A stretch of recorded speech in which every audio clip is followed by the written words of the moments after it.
Ủa, thái tem đòn phục mày bằng phụcទាំងអស់គ្នាណាឃើញទេយើងនិយាយល្អ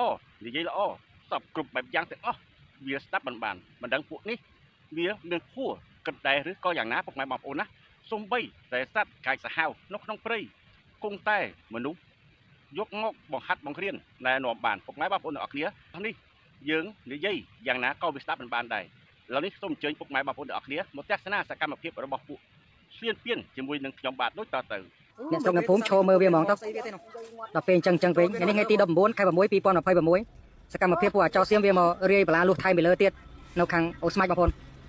ហើយតាមមើលទៅដូចមានគ្នាវាកំពុងអាជីកលៀនឋានទៀតបងប្អូននិយាយទៅវាជីកលៀនឋានបដៅវារាយលបងលុះពីលើថៃមួយជាន់ទៀតហើយដ្រូនរបស់វាហ្នឹងនៅហោះឃ្លាំមើលពីលើរហូតបងប្អូនដល់ពេលមែនតើប្រជាជនគ្មានខ្លាចទេឈរមើលឯងហ្មងទៅនៅលើអាគារក៏មានពួកវាដែរបងប្អូន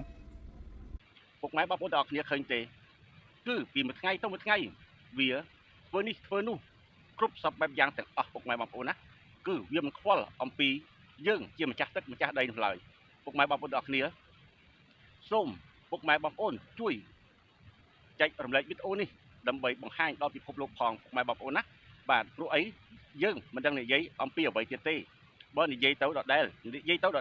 វាមានតែធ្វើលើសមុនទៅទៀតអញ្ចឹងពុកម៉ែបងប្អូនកុំភ្លេចជួយចែករំលែកវីដេអូនេះដើម្បីឲ្យពិភពលោកបានឃើញផងអរគុណ